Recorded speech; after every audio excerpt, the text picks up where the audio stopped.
Good afternoon, everyone.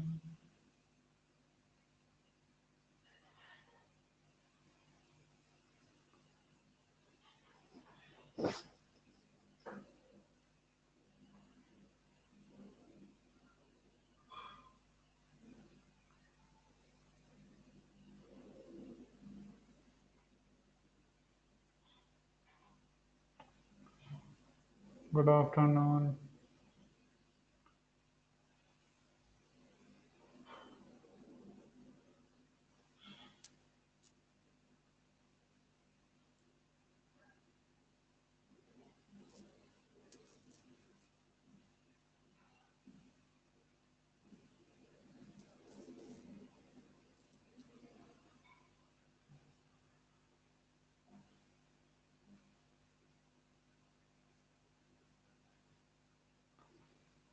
चलो, तो last class में मैंने सभी को क्या क्या बता दिया था। एमकेएस यूनिट बता दिया था, एमकेएस सिस्टम क्या होता है, सीजीएस क्या होता है, एफपीएस क्या होता है। इन तीनों सिस्टम पर हम डिस्कस कर चुके थे लास्ट क्लास में। हम इन तीनों सिस्टम पर अपना डिस्कशन कर चुके हैं। एमकेएस ऐसा सिस्टम था जिसमें मास को केजी, लेंथ को मीटर और टाइम को किस में मेजर किया जाता है, सेकंड में। ठीक है। एफपीएस क्या था, ऐसा सिस्टम जिसमें मास को पाउंड, लेंथ को फुट और टाइम को सेकंड में मेजर किया जाता है। और सीजीएस सिस्टम में मास को ग्राम, लेंथ को सेंटीमीटर और टाइम को किस में मेजर किया जाता है, सेकंड में। बोलो, क्लियर है?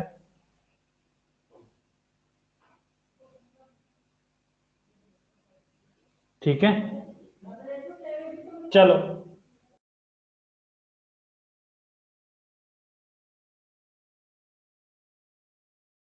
चलो, अब नेक्स्ट हेडिंग डालो सभी। पहले हम पढ़ लेते हैं definition of fundamental unit. Definition of fundamental unit. Fundamental unit, मैंने तुम्हें फंडामेंटल यूनिट लिखा ही है। उनका क्या क्या डेफिनेशन होता है वो हम सीख लेते हैं। क्लियर है?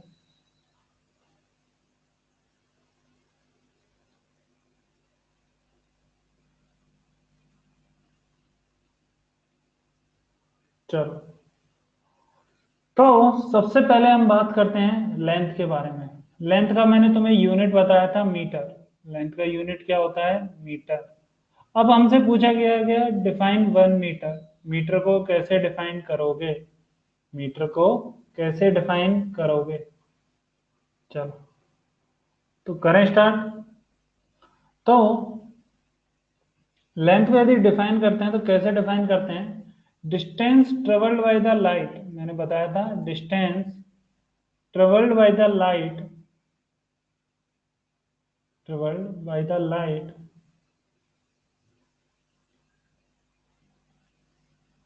लाइट इन 1 अपॉन, ये डाटा है, ये याद नहीं रखना है। मैं सिर्फ डाटा लिख रहा हूँ क्योंकि रियल में डाटा लिखना चाहिए, लेकिन याद नहीं रखना है। 3 × 10⁻⁸ लिख सकते हो सभी।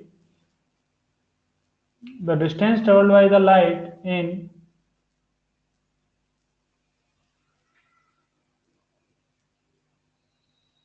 This,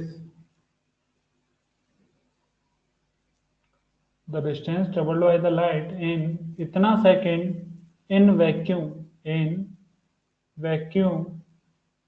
is called 1 meter, is called 1 meter, is called 1 meter। बोलो, clear?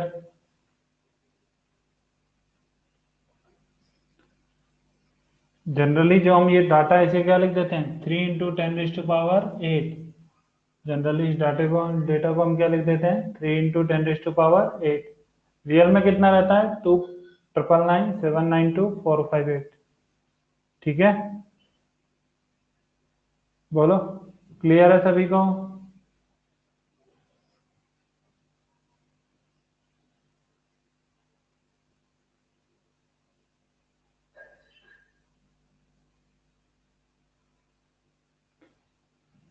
Distance travelled by the light, कल की क्लास में मैंने बताया था कि लेंथ का यूनिट हम क्या लेते हैं, मीटर। और मीटर को कैसे डिफाइन करते हैं कि लाइट मैं इसकी जगह सिंपली बोल देता हूँ 1/3 इंटू 10⁸8।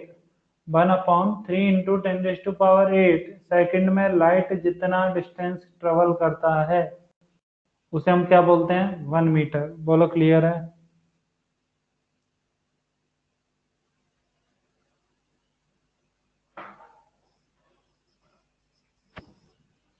ठीक है, हमें हर किसी की डेफिनेशन की जरूरत भी नहीं होती है फंडामेंटल यूनिट में। मैं लिखा रहा हूं, कभी कोई गलती से पूछ ले तो उसको बता देना, लेकिन मुझे विश्वास है कोई तुमसे इनका डेफिनेशन नहीं पूछता है।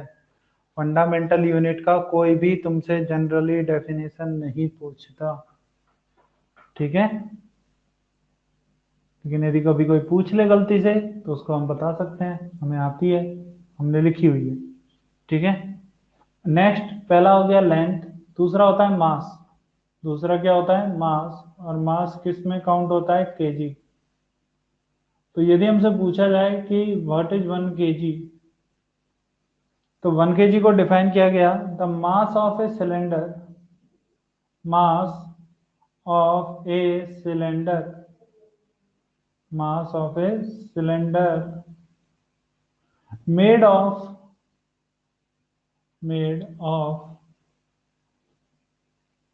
platinum and iridium, platinum and iridium, and iridium,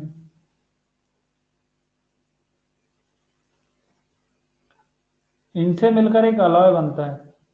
mass of A cylindrical cylinder made of platinum and iridium alloy, alloy kept at kept at international bureau of weight, international bureau of weights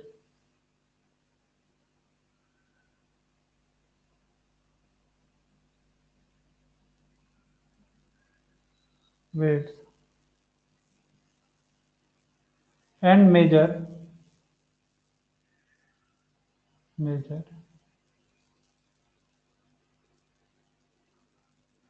is defined as 1 kg, is defined as 1 kg, as 1 kg, ठीक है।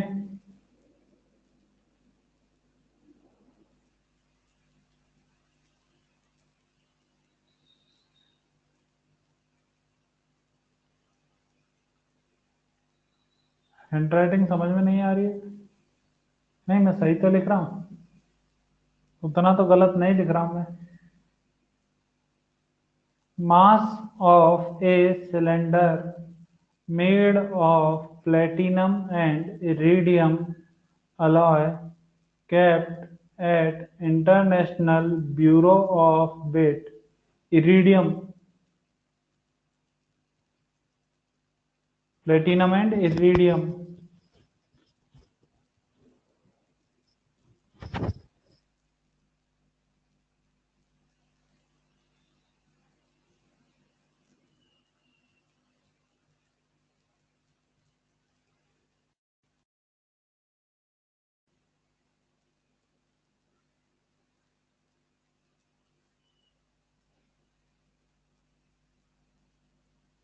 Bureau of Weight of OF,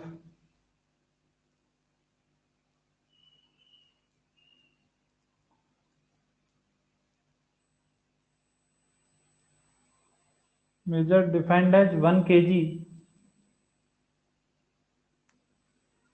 kept at International Bureau of Weight and measures defined as 1 kg,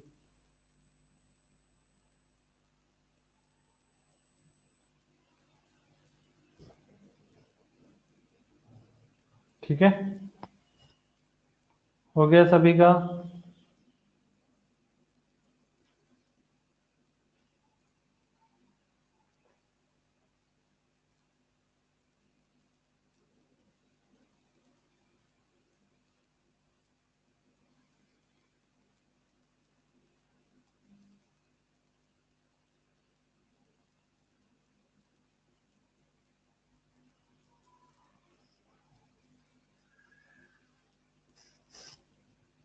चलो, अब ampere current. यदि मैं definition बताता हूँ current का, मैं बोल देता हूँ, तुम लोग लिख लेना आराम से। कोई भी टफ वर्ड होगा तो मैं लिख दूंगा, ठीक है? ऐसा तो चलेगा?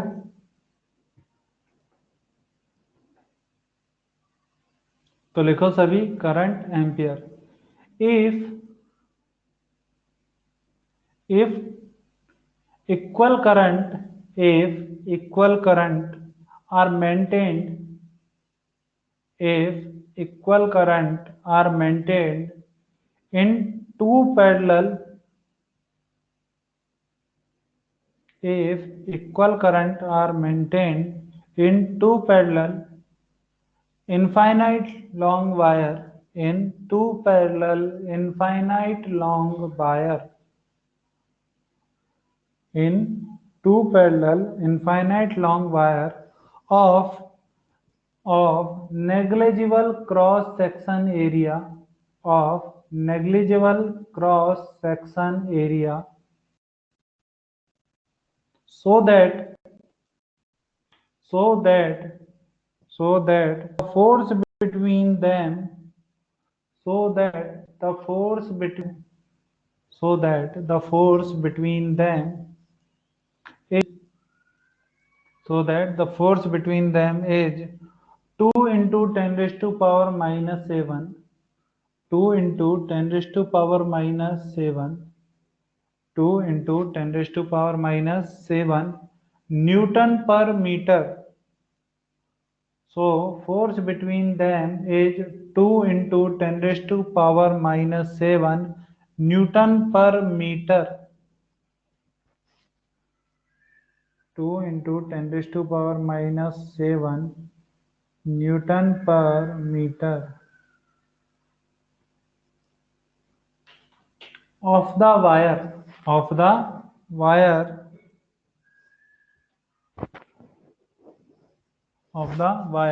then of the wire then the current in any of the wire is 1 ampere. Then the current in any one of the wire is 1 ampere. Then the current in any one of the wire is 1 ampere. Then the current in any one of the wire is 1 ampere. Note कर लिया? बोलो, note कर लिया? अब तो clear है? Next लिखो temperature. Third point कौन सा था? करंट। फोर्थ पॉइंट कौन सा है? टेम्परेचर। ये किस में मेजर होता है? केल्विन में। ये किस में मेजर होता है? केल्विन में, ठीक है? तो इसमें लिखना the fraction of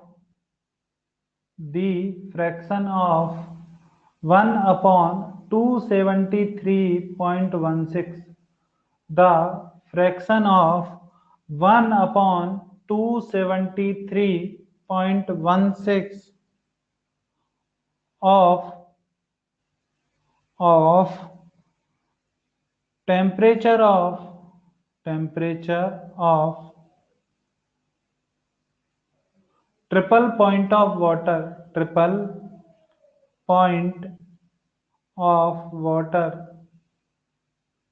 water is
चलो अभी आ रही है, नोट कर लिया सभी ने वहां तक? चलो, वो बेसिकली नेटवर्क का प्रॉब्लम था, थोड़ा रेन बारिश हो रही है, ठीक है। तो ये कुछ कुछ डेफिनेशन है, हाँ वो थोड़ा डिफाइन करूं दोबारा से केल्विन को। तो केल्विन को कैसे डिफाइन किया गया?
चलो अब आ रही है?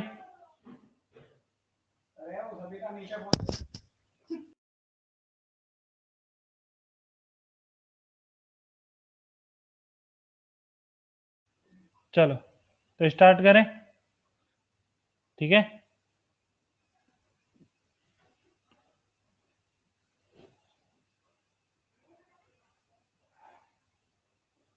तो आगे बढ़ते हैं, और ये तो हो गया कुछ कुछ फंडामेंटल यूनिट जिनके बारे में हमें जानना है, जिनका डेफिनेशन हमें पता होना चाहिए, क्योंकि कहीं ना कहीं किसी ना किसी चैप्टर में इन सब का यूज आएगा ही आएगा, कहीं ना कहीं किसी ना किसी चैप्टर में इनका यूज आएगा ही आएगा, ठीक है। चलो अब हम आगे बढ़ते हैं और यूनिट फाइंड आउट करते हैं, डिफरेंट डिफरेंट।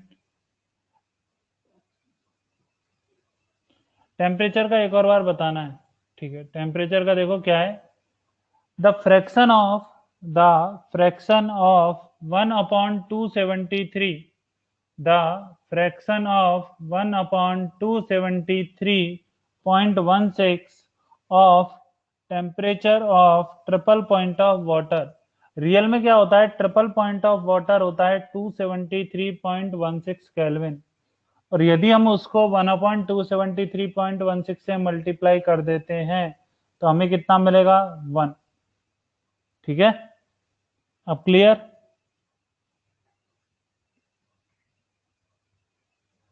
बोलो।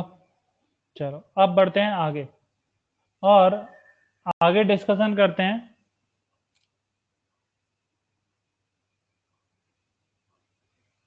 Triple point of water is called 1 kelvin. Rishikesh, उसके बाद तो उसे 1 केल्विन बोलेंगे ना।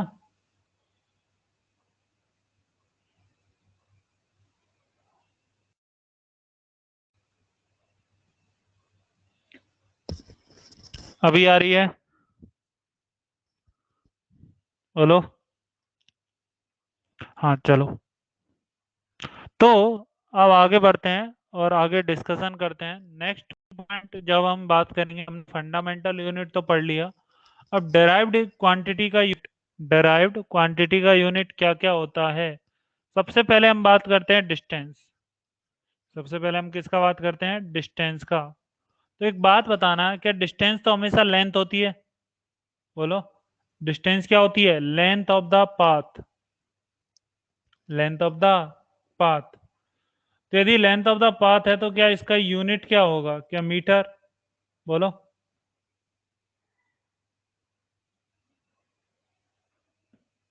क्लियर है, तो डिस्टेंस का यूनिट क्या हो गया, मीटर। ठीक है, ऐसे ही यदि हम सेकंड पर बात करते हैं तो सेकंड बताओ, स्पीड। स्पीड का यूनिट बताना क्या होगा, बोलो सभी। स्पीड का यूनिट क्या होगा, metre per second, metre per second. ठीक है, चलो। ऐसे ही यदि मैं पूछूं स्पीड की जगह पर वेलोसिटी, तो वेलोसिटी का भी यूनिट क्या होगा, बताओ सभी। Metre per second. Next, fourth number, acceleration. Fourth कौन सा है, एक्सेलरेशन। ये तुम सभी को आते हैं, जो मैं पूछ रहा हूं अभी वो तुम सभी को आता है, इसलिए बताओ क्या होगा एक्सेलरेशन का, बोलो। एक्सेलरेशन का यूनिट क्या होगा, मीटर पर सेकंड स्क्वायर। बोलो, क्लियर है। ठीक है, चलो नोट करते जाना सभी। फिफ्थ पॉइंट, अगला बात करते हैं हम फोर्स के बारे में। अगला हम किसके बारे में बात करते हैं, फोर्स। क्या फोर्स इज इक्वल टू होता है मास इनटू एक्सेलरेशन, बोलो। फोर्स इज इक्वल टू क्या होता है, मास इनटू एक्सेलरेशन। तो यदि अब हम इसका यूनिट लिखते हैं तो क्या फोर्स का यूनिट तो केजी, सॉरी मास का यूनिट तो क्या आएगा, केजी। और क्या एक्सेलरेशन का यूनिट आता है metre per second square. Acceleration का यूनिट क्या आता है, मीटर पर सेकंड स्क्वायर। क्या आंसर हो गया, kilogram into metre per second square. क्या इसे ही न्यूटन बोलते हैं,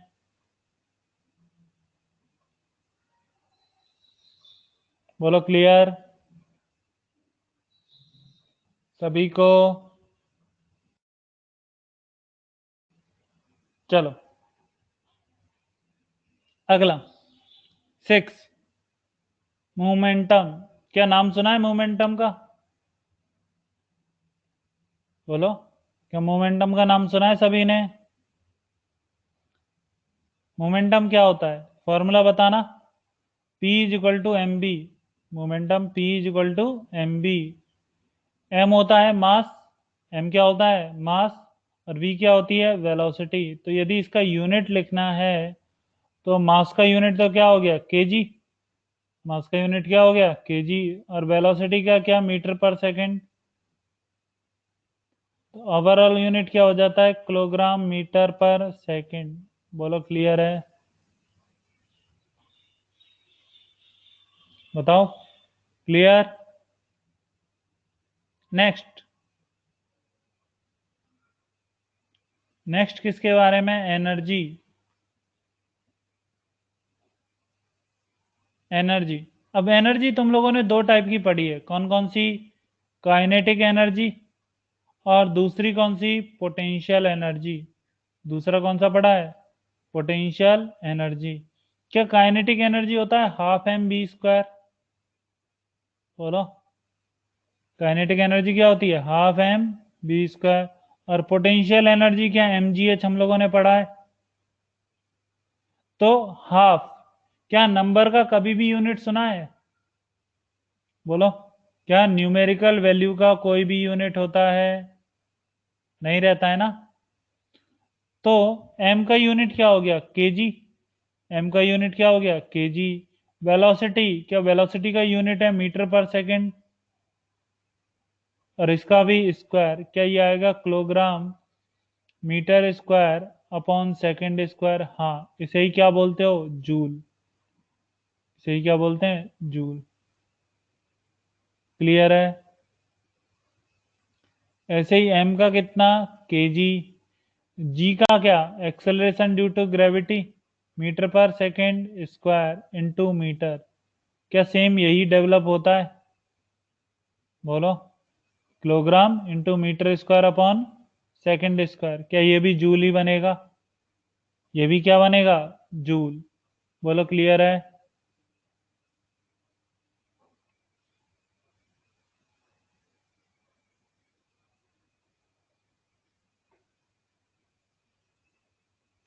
बताओ क्लियर है सभी को।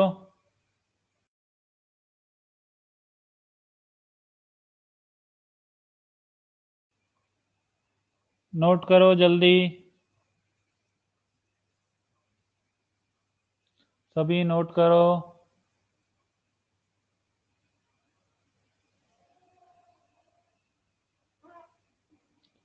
कर लिया नोट, चलो आगे बढ़ते हैं।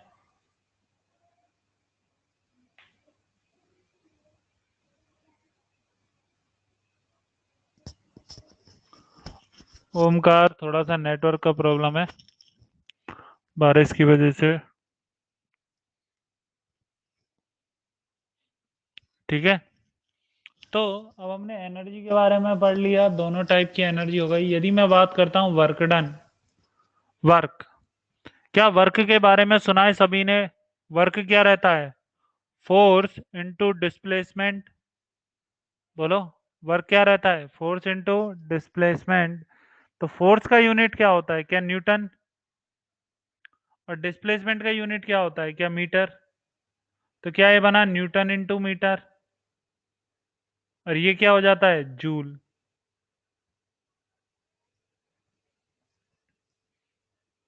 क्या हो जाता है, जूल। बोलो क्लियर है। तो वर्क डन का और क्या यूनिट होता है, न्यूटन इंटू मीटर या जूल। या फिर एक और यूनिट है, जो फोर्स को हम लिख सकते हैं kilogram into metre upon second square into metre. ये कितना बन जाएगा, again kilogram into metre square upon second square. ये भी क्या है, जूल ही है।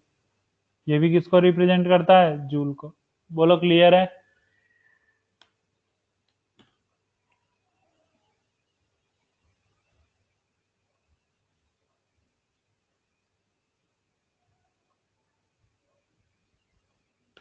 नोट करो,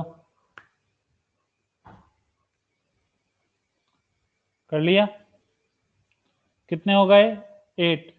नेक्स्ट पावर, नेक्स्ट किस पे डिस्कशन करते हैं, पावर। पावर, क्या पावर होता है, rate of doing work, rate of doing work, यही रहता है। रेट ऑफ डूइंग वर्क यानी work done upon time, work upon time. तो वर्क का यूनिट क्या होता है, जूल। तो जूल पर सेकंड, जिसे क्या बोलते हो, वॉट। क्या बोलते हैं, वॉट। क्लियर है।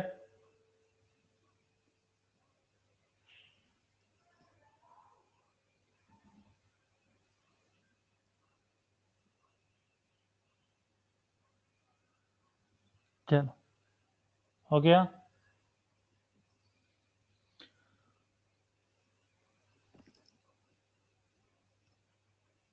कर लिया नोट यहाँ तक। इसके और भी यूनिट होते हैं, किलोवाट भी होता है, और एक होता है हॉर्स पावर। 1 HP कितना होता है, 746 वाट। ठीक है। और भी इसके यूनिट कौन कौन से होते हैं, एक तो हॉर्स पावर होता है और एक किलोवाट भी हम जनरली यूज करते हैं। नोट कर लिया सभी ने।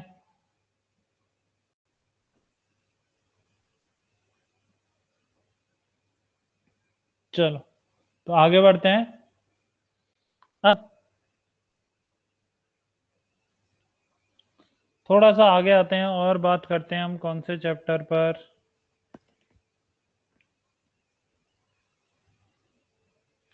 एक और चीज आती है एंगुलर डिस्प्लेसमेंट। एक चीज कौन सी आती है, angular displacement theta, angle covered by the particle. इन सब का मैं डेफिनेशन लिखाऊंगा ताकि तुम इनके डेफिनेशन से इन्हें समझ सको क्या होता है रियल में।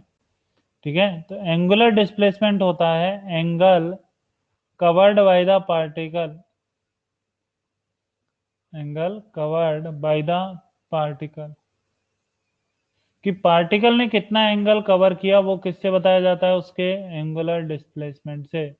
और इसे रिप्रेजेंट किया जाता है थीटा से। इसे रिप्रेजेंट किससे किया जाता है, थीटा। तो एक बात बताना, एंगल को हम किस में मेजर करते हैं, बोलो। प्लेन एंगल को हम किस में मेजर करते हैं,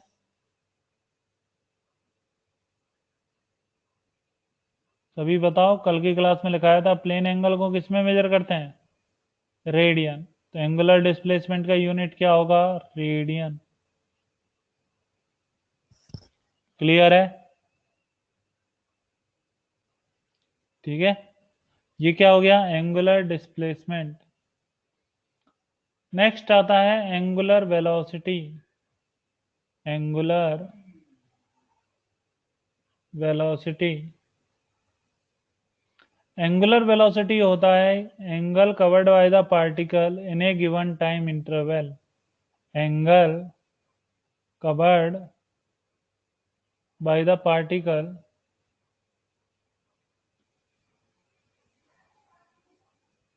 in a given time interval, in a given time interval। जैसे तुम लोगों ने सुना होगा, वेलोसिटी क्या होती है, displacement covered by the particle. Velocity क्या होती है, displacement covered by the particle in a given time interval. ऐसे ही ओमेगा आता है angle covered by the particle in a given time interval. तो ओमेगा इज इक्वल टू होता है theta upon T. Theta का यूनिट क्या होता है, रेडियन। और टाइम का यूनिट क्या होता है, सेकंड। इसलिए जो ओमेगा का यूनिट है वो क्या हो जाता है, रेडियन पर सेकंड। बोलो, क्लियर है। क्लियर है सभी को।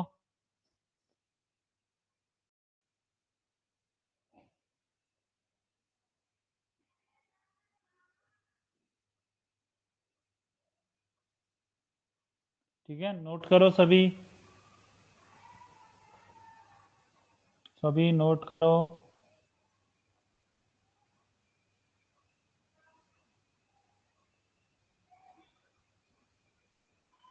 कर लिया। चलो, तो नेक्स्ट लिखना एंगुलर एक्सेलरेशन। नेक्स्ट पॉइंट क्या लिखोगे, angular acceleration.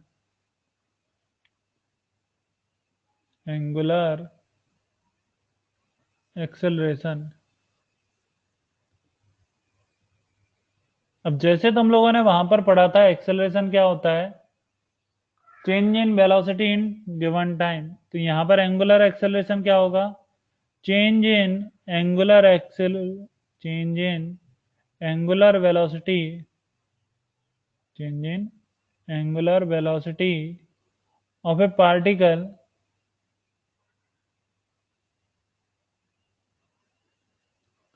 In a given time interval, in a given time interval,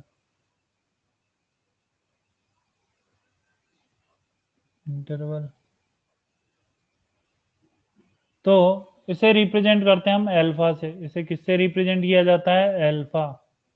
alpha is equal to होता है ओमेगा टू, चेंज को रिप्रेजेंट करना है तो omega two minus omega one upon T. तो omega का यूनिट क्या होता है? रेडियन पर सेकेंड, अपॉन इसका यूनिट क्या होगा? सेकेंड। तो ये क्या आ गया? रेडियन पर सेकेंड स्क्वायर। बोलो क्लियर? बताओ, क्लियर है सभी को?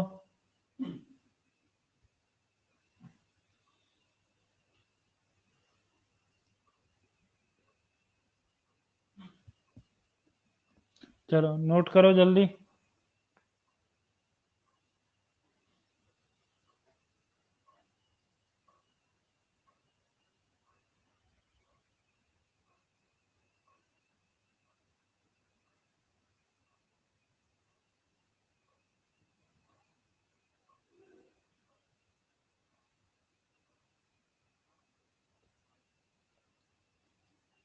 ठीक है, चलो।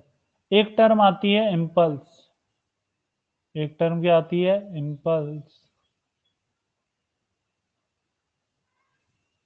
इम्पल्स होता है F D T, F into D T. बहुत छोटा टाइम इंटरवल डी टी है, उसको एफ से मल्टीप्लाई कर लेते हैं और उसका क्या कर लेते हैं हम? इंटीग्रेशन। इंटीग्रेशन तुम्हें अभी समझ में नहीं आएगा क्योंकि मैं इसे पढ़ाऊंगा अभी कुछ दिन बाद। यूनिट एंड डायमेंशन का एक और चैप्टर होता है, उसके बाद आता है इंटीग्रेशन। तो इम्पल्स होता है एफ डी टी। एफ का यूनिट होता है न्यूटन और टाइम का यूनिट होता है सेकेंड। तो न्यूटन इंटू सेकेंड, और न्यूटन को क्या लिखते हो? Kilogram into metre upon second square into second. तो सेकंड से एक सेकंड कैंसिल आउट हो जाता है और इसका यूनिट आता है kilogram into metre upon second. और ऐसा ही सेम हमने यूनिट पढ़ा था किसका? मोमेंटम का। तो याद रखना, impulse and momentum have same unit. Impulse and momentum have same unit, have same unit. दोनों क्वांटिटी अलग अलग होती है लेकिन दोनों की यूनिट क्या है? सेम। ठीक है, क्लियर? बोलो।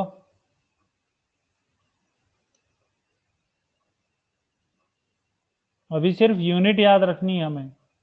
जिनका मैं डेफिनेशन लिखा रहा हूँ उनका डेफिनेशन याद रखना है, जिनका यूनिट लिखा रहा हूँ सिर्फ उनका यूनिट याद रखना है। क्योंकि ये चैप्टर ऐसे ही थोड़ा थोड़ा आगे बढ़ता जाता है। हम इस चैप्टर में हर चैप्टर की यूनिट सीखते हैं। इस चैप्टर में हम जनरली हर चैप्टर की यूनिट सीखते हैं। तो पूरा 11th और 12th में जितना यूनिट होता है वो सब कंबाइन होकर इसी चैप्टर में आ जाता है। इसलिए किसी को ऐसा लगे कि हमें बहुत ज्यादा लोड है, नहीं। कि हम धीरे धीरे हर चीज का डेरिवेशन, कैसे यूनिट बन रही है, क्या फॉर्मूले होते हैं, सब समझ में आएगा धीरे धीरे। क्लियर है सभी को?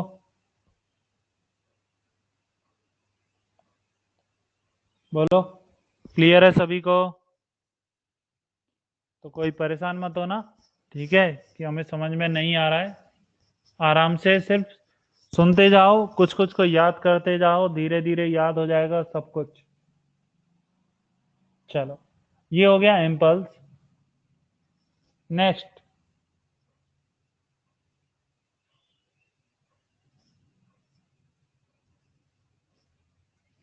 एक आता है टॉर्क।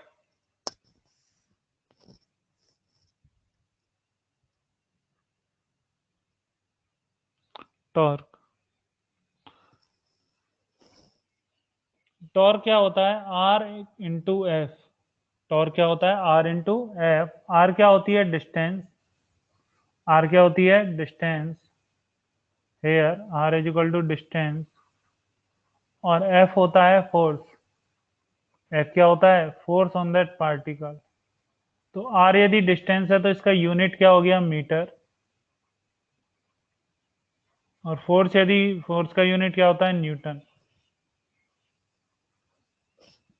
इसका यूनिट क्या हो गया न्यूटन, और इसका यूनिट क्या हो गया metre.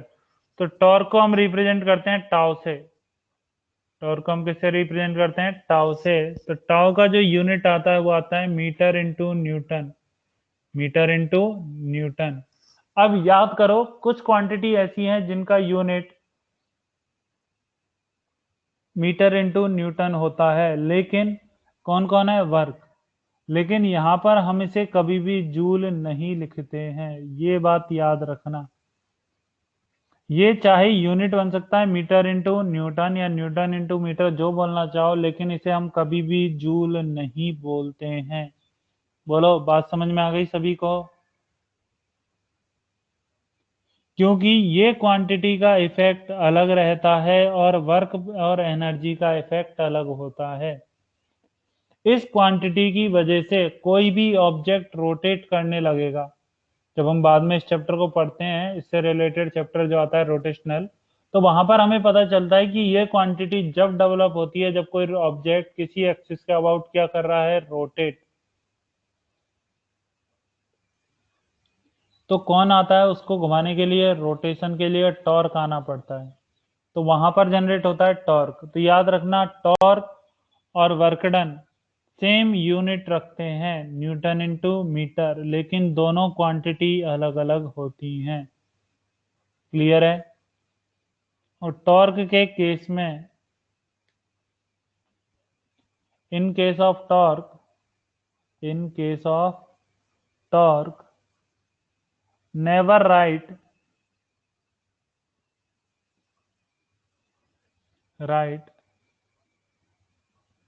Newton into metre, newton into metre into joule. Newton into metre को कभी भी जूल नहीं लिखना, ठीक है।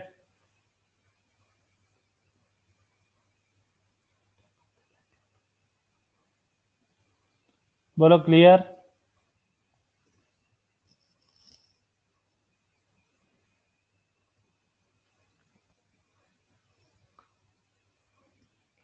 चलो अब एक नेक्स्ट क्वांटिटी आती है moment of inertia, moment of inertia. Moment of inertia को मैं तुम्हें थोड़ा सा समझा देता हूं अभी, बाद में तो हम इसी चैप्टर में पढ़ते हैं रोटेशन में। मोमेंट ऑफ इनर्शिया तुम लोगों ने यदि सुना होगा, 9th क्लास में हम लोग जब पढ़ते हैं तो हमें जहां पर फोर्स के बारे में डिस्कशन था, जब हमने न्यूटन लॉ ऑफ मोशन पढ़े थे, और उसमें फर्स्ट लॉ आया था लॉ ऑफ इनर्शिया।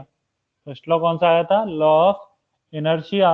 तो उसमें हमें एक पॉइंट गिवन होता है इनर्शिया के बारे में, वहां पर हमें एक पॉइंट गिवन होता है इनर्शिया के बारे में, और इनर्शिया उस ऑब्जेक्ट की प्रॉपर्टी को बताता है, जो मैंने तुम्हें बताया था।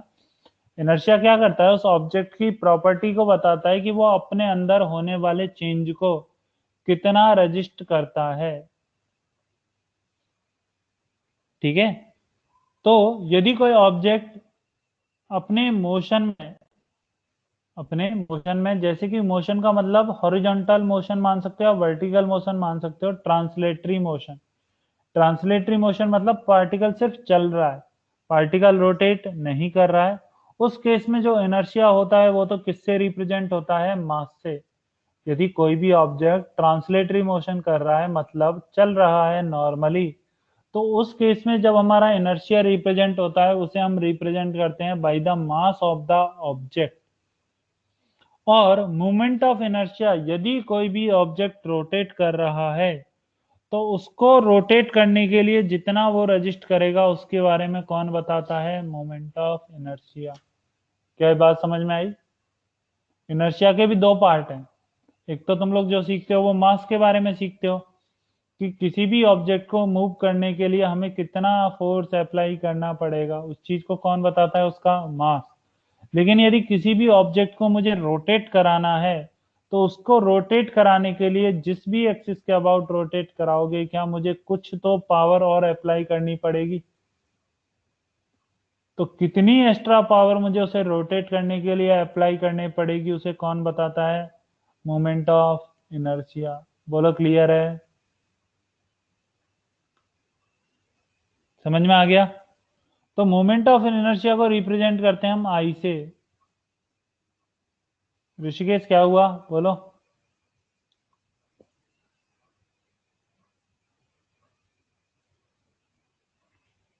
ऋषिकेश देखो, नॉर्मल एग्जांपल लेता हूं। एक मेरे पास स्फीयर है, ऐसे ग्लोब देखा है सभी ने? ग्लोब में देखना, क्या तुम इसे स्फीयर को ऐसे दो एक्सिस के अबाउट रहता है और इसे तुम आसानी से रोटेट कर पाते हो? ग्लोब देखा है ना सभी ने, ऐसे दो पॉइंट के अबाउट फिक्स रहता है और तुम उसको हल्का सा प्रेस करो, क्या तुम उसको आसानी से रोटेट कर पाओगे?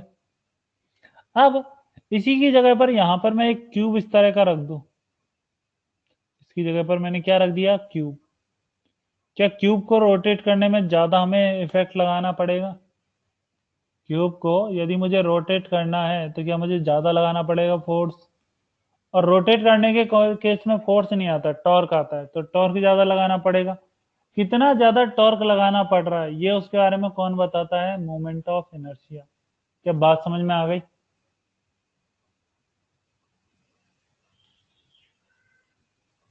ठीक है।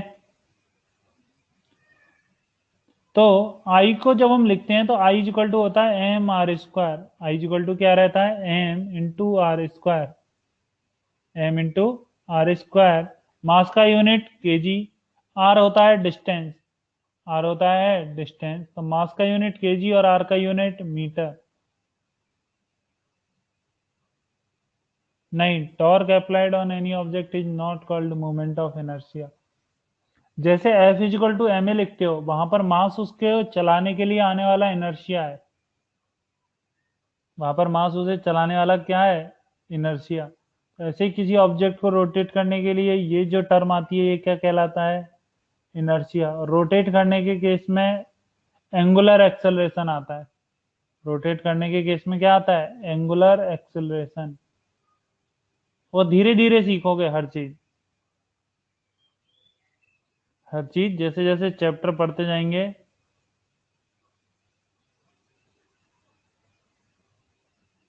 हाँ, यदि हम टायर को भी रोटेट करते हैं हैंडल के थ्रू, तो हम उसे जो फोर्स अप्लाई करते हैं वो उन पर टॉर्क की फॉर्म में काम करता है। तो इसका यूनिट क्या हो गया मोमेंट ऑफ इनर्शिया का?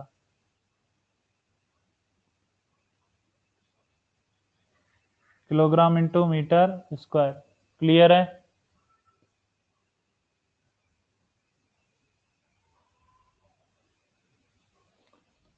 तो बहुत सारी चीजें हैं जो हम धीरे धीरे चैप्टर पढ़ते जाएंगे ना, तभी हमें बहुत अच्छे से क्लियर होती जाएंगी। हम कंसेप्ट भी सीखेंगे रियल में क्या होता है, कैसे होता है, इस चीज की वजह से क्या चेंज आता है।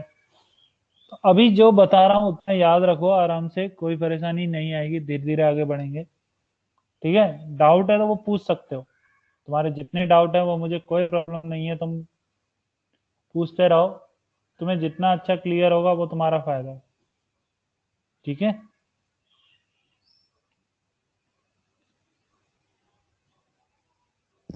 मेरी आवाज ब्रेक हो रही है?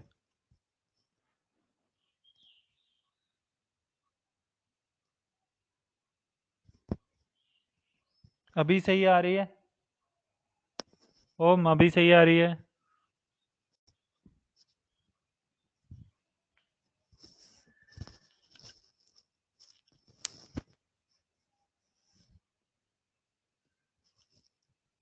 चलो, क्या यहाँ तक नोट कर लिया? बोलो, क्या यहाँ तक नोट कर लिया सभी ने? ठीक है, चलो आगे बढ़ते हैं। आगे बढ़े। चलो, अब जैसे हम लोगों ने वहां पर एक टर्म सीखा था, मोमेंटम, ऐसे ही हमें एक और टर्म सीखना होता है, angular momentum.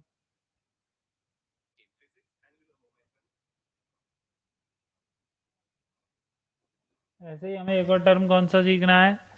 Angular momentum. Angular momentum.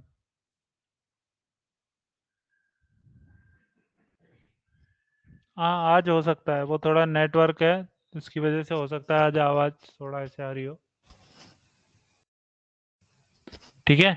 तो एंगुलर मोमेंटम, एंगुलर मोमेंटम को जब हम रिप्रेजेंट करते हैं तो ये रिप्रेजेंट होता है आर इंटू पी से, आर इंटू पी। आर रहता है डिस्टेंस और पी होता है मोमेंटम। पी क्या होता है? मोमेंटम।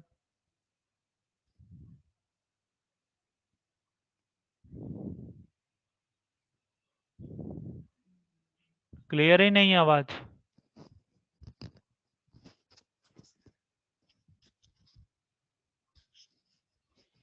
चलो देखो, आर इंटू पी। आर क्या होता है? डिस्टेंस। पी क्या होता है? मोमेंटम। तो जो इसका यूनिट आएगा, इसका जो यूनिट आएगा वो यूनिट क्या होगा? आर का यूनिट होता है मीटर। हाँ, वही मेन रीजन है, वही मेन रीजन है। Into K G into metre per second. तो इसका यूनिट क्या आ गया? Kilogram into metre square upon second. Angular momentum का यूनिट क्या हो गया? Kilogram into metre square upon second. Clear है?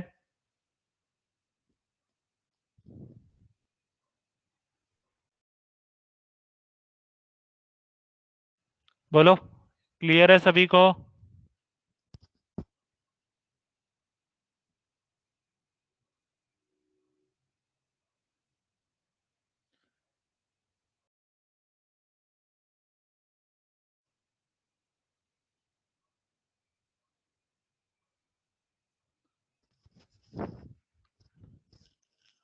तुम लोग सभी श्रवण की बात पे हाँ हाँ बोल रहे हो या फिर मेरे बात पे बोल रहे हो कि क्लियर है? बोलो, मेरी बात पर बोल रहे हो? तब ठीक है। मुझे लगा सब लोग श्रवण का साथ दे रहे हैं। सर, आपकी आवाज़ पियानो की आवाज़ की जैसे आ रही है। चलो, ठीक है। हाँ, वो थोड़ा सा है, आज प्रॉब्लम है। सिर्फ आज आज की बात है। थोड़ा सा मैनेज कर लो सभी आज।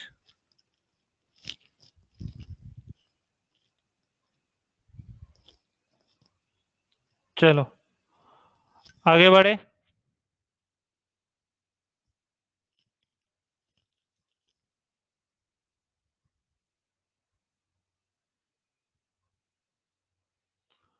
ठीक है, आज का लेक्चर मैं थोड़ा सा छोटा कर दूंगा।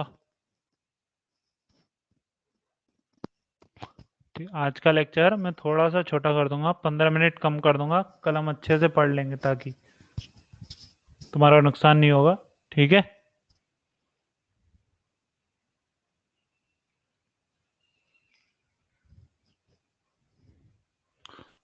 चलो, तो हम लोगों ने यूनिट लिख ली, एंगुलर मोमेंटम। Angular momentum. अब तुम सभी ने एक और टर्म सुना होगा जो तुम पहले भी पढ़ते आए हो, ग्रेविटेशनल कांस्टेंट। ग्रेविटेशनल कांस्टेंट, नाम सुना है? इसे हम रिप्रेजेंट करते हैं कैपिटल जी से। किससे रिप्रेजेंट करते हो? कैपिटल जी से। और तुमने एक फॉर्मूला सुना होगा, F is equal to G m1 m2 upon R square. बोलो, क्या ये फॉर्मूला देखा है सभी ने? F is equal to G m1 m2 upon R square. यहाँ पर m1 m2 क्या होता है? मास ऑफ द ऑब्जेक्ट। m1 और m2 इंडिविजुअली क्या होते हैं? Mass of the object. R क्या रहती है? क्या distance between the object? R क्या होती है? Distance between object. और क्या एफ रहता है? फोर्स। एफ क्या रहता है? फोर्स। बोलो, क्लियर? क्लियर है सभी को? तो पहले ये नोट करो ताकि मैं पेज चेंज करे सब पूरा बताऊं क्या यूनिट आएगा। इसे नोट करो जल्दी ताकि मैं इसका यूनिट बताऊं बाद में। चलो, देखो, यदि हम बात करते हैं इसके यूनिट के बारे में तो एफ इजिकल टू आ गया जी।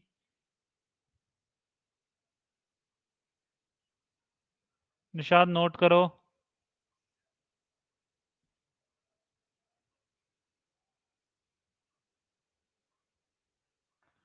निशाद नोट करो।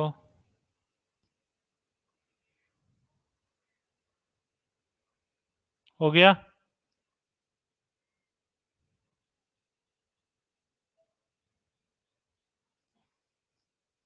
चलो, एफ इज इक्वल टू क्या आया, जी m1 m2 upon r square. क्या मैं इसको क्रॉस मल्टीप्लाई करके लिख सकता हूँ, F R square is equal to G m1 m2। F R square is equal to G m1 m2। क्या फिर यहां से मैं लिख सकता हूँ G is equal to F R square upon m1 m2। G is equal to F R square upon m1 m2। बोलो clear है। तो एफ का यूनिट क्या, फोर्स का यूनिट होता है न्यूटन। फोर्स का यूनिट क्या होता है, न्यूटन। इंटू आर का डिस्टेंस है, डिस्टेंस का यूनिट क्या होगा, metre square. Upon m1 m2, क्या है, मास का यूनिट होता है केजी। मास का यूनिट क्या होता है, केजी। तो जो जी का यूनिट है वो यूनिट क्या आ गया, क्या, newton into metre square upon KG square. Newton into metre square upon KG square. बोलो क्या क्लियर है यूनिट सभी को। ग्रेविटेशनल कांस्टेंट का कभी भी कोई यूनिट पूछेगा तो क्या बता दोगे। ठीक है, चलो नोट करो जल्दी, सभी नोट करो।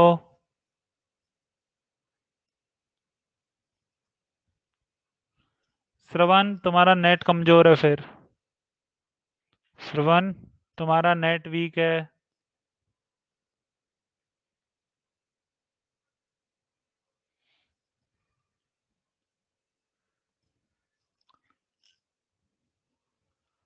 हो गया सभी का।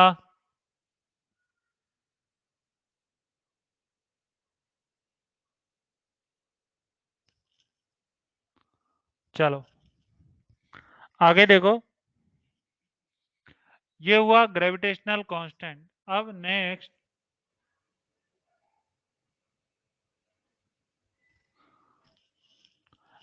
नेक्स्ट होता है, एक और टर्म आती है इलेक्ट्रोस्टैटिक कांस्टेंट। एक और ऐसे ही ग्रेविटेशनल कांस्टेंट की तरह आता है electrostatic constant. Electrostatic constant, electrostatic constant जिसे हम रिप्रेजेंट करते हैं के से। और ये जब हम बात करते हैं, जैसे हम लोग बात किए ग्रेविटेशनल कांस्टेंट कैसे आया, कि दो चार्ज पार्टिकल थे, दो चार्ज, सॉरी, ग्रेविटेशनल कांस्टेंट में क्या था कि दो मास है m1 और m2। ऐसे ही जब हम इलेक्ट्रोस्टैटिक कांस्टेंट की तरह बात करते हैं तो दो इसमें क्या होते हैं, दो चार्ज पार्टिकल होते हैं। इसमें क्या होते हैं, दो चार्ज पार्टिकल होते हैं और उनके बीच की डिस्टेंस कितनी होती है, r। तो जैसे हमने वहां पर फॉर्मूला सीखा था, F is directly proportional to m1 m2, यहाँ पर आता है F is directly proportional to q1 q2। q1 और q2 क्या रहता है, चार्ज। q1 और q2 क्या रहता है, चार्ज। तो एफ इज इक्वल टू आ गया q1 इंटू q2, तो यहाँ से आता है F is inversely proportional to R square. बोलो। तो एफ इज इक्वल टू आता है k1 q2 upon R square. ये फॉर्मूला आता है हमारे पास। Force between two charge particle which are at rest. तो force between two charge particle which are at rest. q1 q2 क्या है, चार्ज ऑन द पार्टिकल। और आर क्या होता है, डिस्टेंस। आर क्या होता है, डिस्टेंस। क्लियर। बोलो। ये ट्वेल्थ का हमारा पहला टॉपिक होता है। जब हम ट्वेल्थ क्लास में एंटर करते हैं तो ट्वेल्थ क्लास का first day, first chapter, first topic electrostatic ही होता है, और उसमें सबसे पहले हम यही पढ़ते हैं। बोलो क्लियर है। ठीक है। अब तुम्हें चार्ज का यूनिट नहीं पता है, मैं तुम्हें चार्ज का यूनिट बता देता हूं पहले। तो चार्ज होता है क्यू, वो क्यू रहता है करंट इनटू टाइम, क्योंकि करंट को डिफाइन किया जाता है rate of flow of charge. Current कैसे डिफाइन होता है? Rate of flow of charge, rate of flow of charge ऐसे डिफाइन होता है करंट। तो Q इज इक्वल टू होता है I इंटू टी। तो यूनिट जो चार्ज का होगा वो I का यूनिट होता है एम्पियर, और टाइम का यूनिट होता है टेस्ला, मैग्नेटिक फील्ड। ठीक है, एम्पियर इंटू सेकेंड।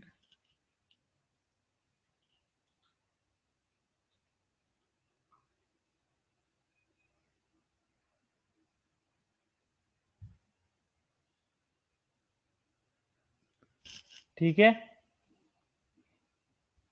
वो अभी हम सीखेंगे। मैं सारा यूनिट लिखाऊंगा, टेंशन मत लो। ऐसा किसी का नहीं बचेगा जिसका मैं यूनिट नहीं लिखाऊंगा। तो जो चार्ज का यूनिट होता है वो होता है एम्पियर इंटू सेकेंड, जिसे तुम लोग बोलते हो कूलम। जिसे क्या बोलते हैं हम लोग? कूलम। सी से रिप्रेजेंट करते हैं। बोलो क्लियर है?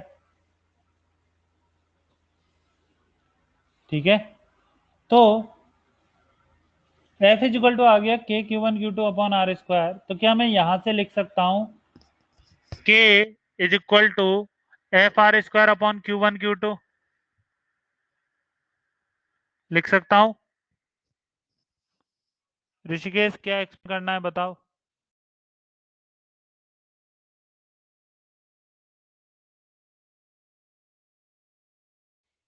ऋषिकेश कहाँ से एक्सप्लेन करूं बताओ।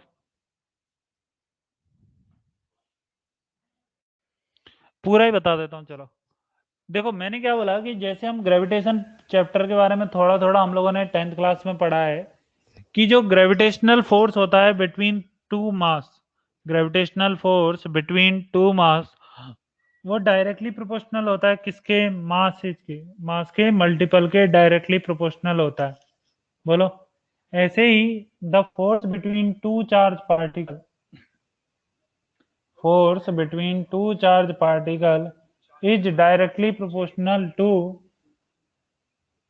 the multiple of the charges, is proportional to multiple of the charges, and is inversely proportional to the distance between particle, and is inversely proportional to distance between particle। तो यहां से आता है F is equal to K Q one Q two upon R square. Clear है?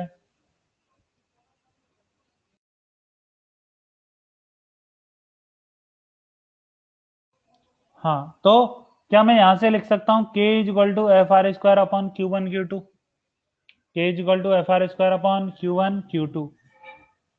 अब Q is equal to होता है I into T. Q is equal to क्या होता है? I into T. तो यूनिट क्या हो गया चार्ज का? एम्पियर इंटू सेकेंड, जिसे हम बोलते हैं कूलम। जिसे हम क्या बोलते हैं? कूलम। तो ये इसका यूनिट हो गया। तो यूनिट ऑफ के, यूनिट ऑफ के, क्या के का यूनिट आएगा?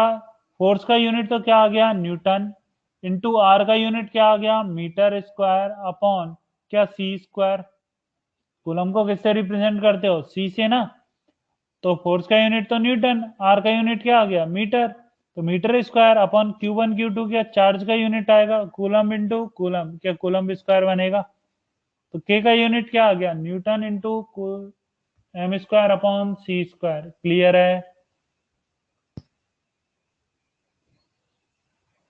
नोट करो।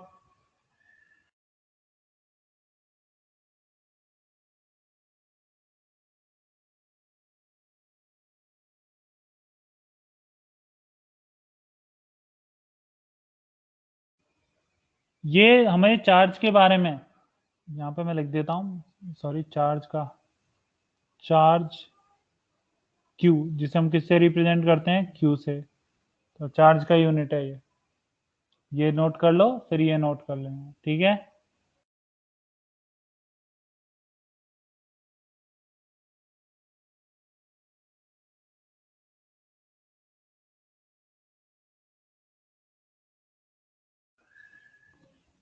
नोट कर लिया सभी ने? बोलो, नोट कर लिया?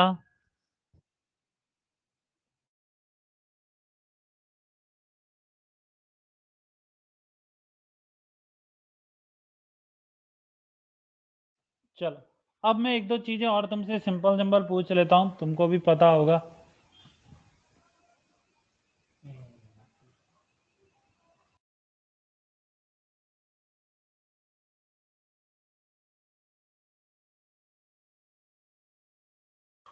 चलो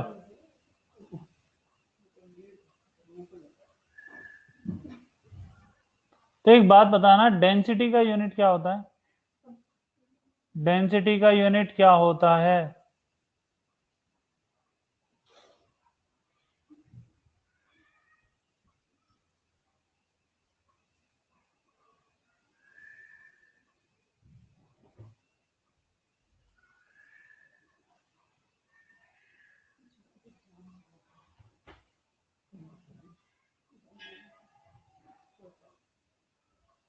बोलो। क्या मास पर यूनिट वॉल्यूम? तो मास को किस में लिखोगे? केजी। और वॉल्यूम को किस में? Metre cube. तो यह डेंसिटी का यूनिट होता है kilogram upon metre cube. Kilogram upon metre cube. Clear है? चलो तो डेंसिटी नोट कर लेना। नेक्स्ट नोट करो प्रेशर। नेक्स्ट क्या है? प्रेशर। प्रेशर कैसे डिफाइन होता है? Force per unit area.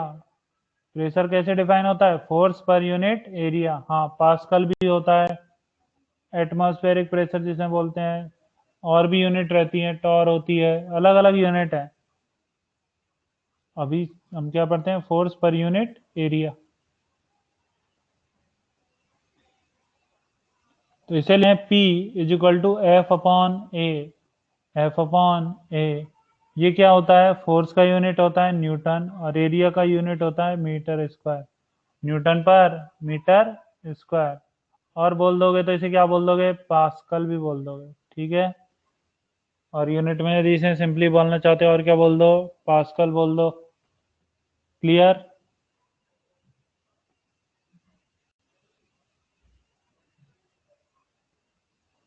बोलो। क्लियर है सभी को?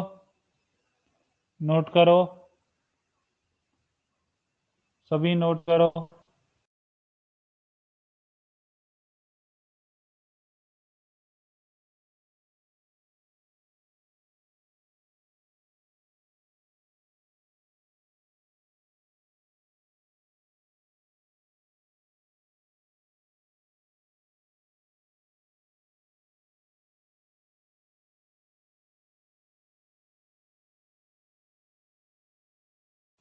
चलो अब और भी मैं उन्हीं पर बात करता हूं, पहले जो जो तुम लोगों ने पढ़ रखा है। एक होता है रेजिस्टेंस। रेजिस्टेंस। रेजिस्टेंस जिसे हम आर से रिप्रेजेंट करते हैं, इसका यूनिट क्या होता है? बोलो। इसका यूनिट क्या होता है? क्या ओम? इसका यूनिट क्या होता है? ओम। और रेजिस्टेंस के जैसा ही सेम एक और नाम आता है, वो कौन सा रहता है? रेजिस्टिविटी। रेजिस्टिविटी जिसे हम रिप्रेजेंट करते हैं रो से। दोनों चीजें अलग अलग है, डेंसिटी अलग चीज होती है, रेजिस्टिविटी अलग चीज होती है।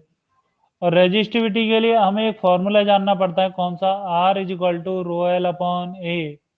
क्या है पता है सभी को? R is equal to rho L upon A. तो रो इज इक्वल टू क्या आ जाता है यहाँ से? R A upon L. R A upon L. तो इसलिए मैं जब इसका यूनिट लिखता हूं तो आर का यूनिट ओम, एरिया का unit metre square upon metre. क्या यूनिट बन गया? Ohm into metre. तो रेजिस्टिविटी का यूनिट क्या होता है? Ohm into metre. बोलो क्लियर? तनिष्क पूछो, क्या पूछना है?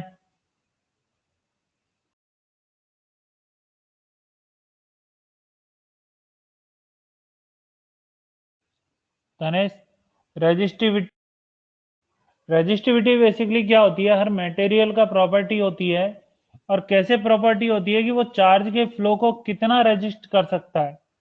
जैसे हम बात करते हैं, मटेरियल को हम तीन पार्ट में डिवाइड करते हैं, एक कंडक्टर होता है, एक इंसुलेटर होता है, और एक सेमी कंडक्टर होता है। अब कंडक्टर में क्या होता है कि बहुत कम करंट के फ्लो को जो चार्ज मूव करता है वायर में, उस चार्ज के फ्लो को बहुत कम रेजिस्टेंस मिलता है, यानी कि उनको मूव करने के लिए बहुत कम पीछे फोर्स लगाया जाता है उन पर। लेकिन यदि हम बात करें इंसुलेटर में कोई भी करंट का फ्लो नहीं होता है, मींस उनमें चार्ज को मूव ही करने नहीं दिया जाता है। ये उस मटेरियल की प्रॉपर्टी पर डिपेंड करता है कि उस मटेरियल में पार्टिकल कैसे हैं। ठीक है,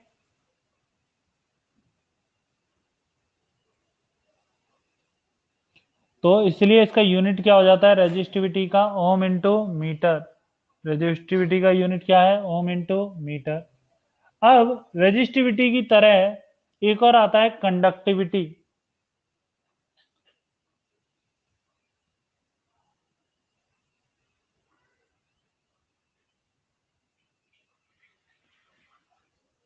कंडक्टिविटी कंडक्टिविटी होता है 1/रो। कंडक्टिविटी क्या होता है, इसे सिग्मा से रिप्रेजेंट करते हैं, और ये रहता है 1/रो। 1/रो। तो इसका यूनिट यदि हम लिखना चाहें तो क्या, रो का यूनिट मुझे पता है क्या, 1/ओम इंटू मीटर, तो 1/ओम इंटू मीटर। तो ये इस तरह से कन्वर्ट हो गए, इसे लिख सकते हो mho into metre inverse. Mho multiply by metre inverse, ये इसका यूनिट होता है किसका, कंडक्टिविटी का। बोलो क्लियर।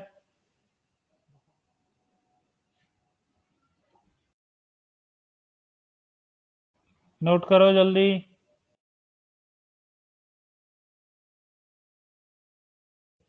सभी नोट करो। देखो कंडक्टिविटी और रेजिस्टिविटी क्या होती है, एक दूसरे के जस्ट अपोजिट होती है। जो कंडक्टिविटी होती है वो रेजिस्टिविटी के अपोजिट होती है। ओमकार तुम्हारा नेट वीक है इस टाइम पे।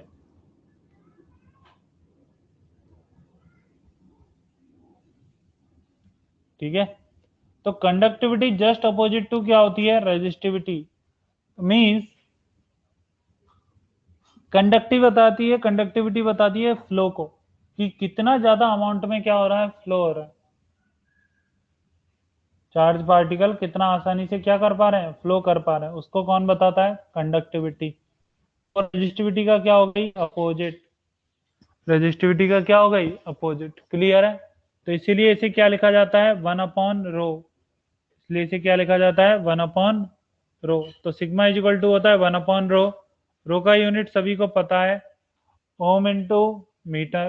तो कंडक्टिविटी का यूनिट आ जाता है 1/ओम इंटू मीटर, यानी महो इंटू मीटर इनवर्स। बोलो क्लियर।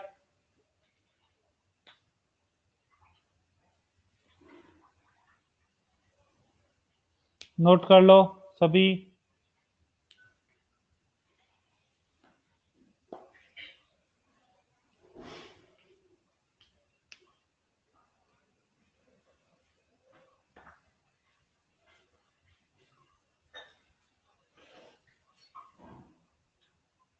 नोट कर लिया सभी ने, चलो और लिखो।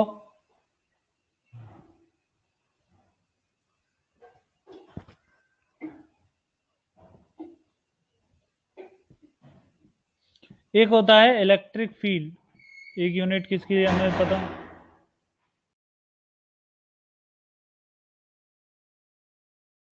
Electric field.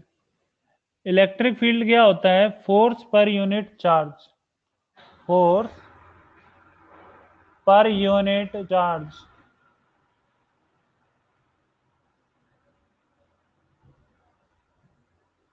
इसे रिप्रेजेंट किया जाता है ई से।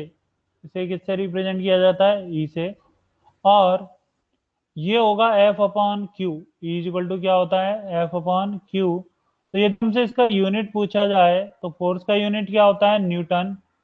और चार्ज का यूनिट क्या होता है, कूलम। तो इसीलिए इलेक्ट्रिक फील्ड का यूनिट क्या हो जाता है, न्यूटन पर कूलम। बोलो क्लियर।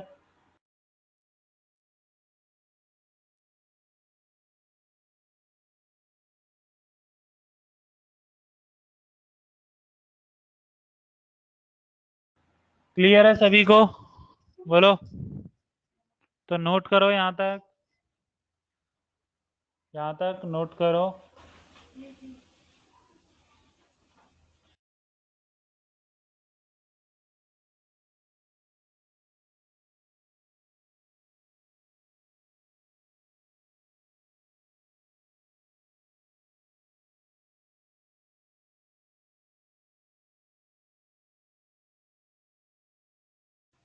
कर लिया नोट सभी ने? अब इलेक्ट्रिक फील्ड जैसा ही एक और चीज आती है, उसे हम बोलते हैं इलेक्ट्रिक पोटेंशियल। एक और कौन सा टर्म आता है? Electric potential.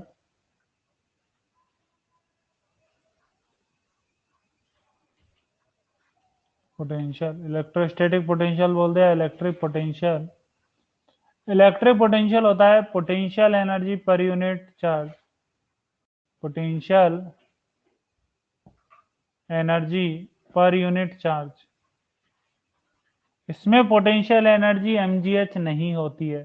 पहली बात तो याद रखना है, ये छोटा सा कोई सोच जाए पोटेंशियल एनर्जी इसमें mgh होती है, नहीं। वो ग्रेविटेशन की पोटेंशियल एनर्जी होती है, और यहाँ पर हमें किसकी लिखनी है? चार्ज की। तो potential energy per unit charge, तो इसे मैं अभी सिर्फ यू से ही रिप्रेजेंट कर रहा हूँ। यूनिट तो अभी भी क्या रहेगी? जूल। तो ये आता है, इसे हम रिप्रेजेंट करते हैं वी से। तो वी इजिकल टू होता है U upon Q. V is equal to क्या होता है? U upon Q. यू होता है पोटेंशियल एनर्जी।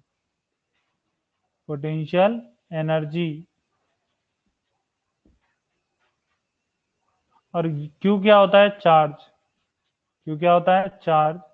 तो इसका यूनिट हो गया क्या? जूल पर कूलम, जिसे हम बोलते हैं वोल्ट। तो जो वी हमने फाइंड आउट किया उसका यूनिट क्या रहता है? वोल्ट। ठीक है।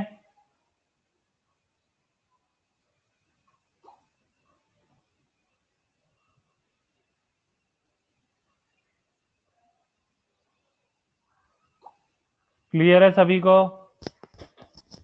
नोट करो।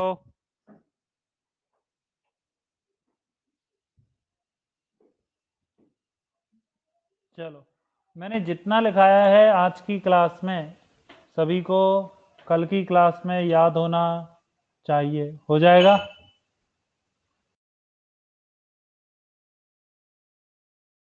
सभी को याद हो जाएगा?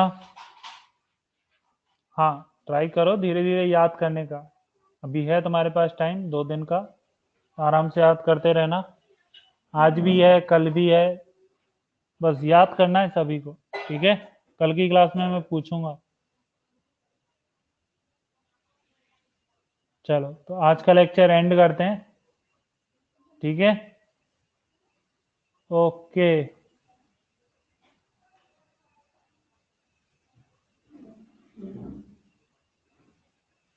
बाय।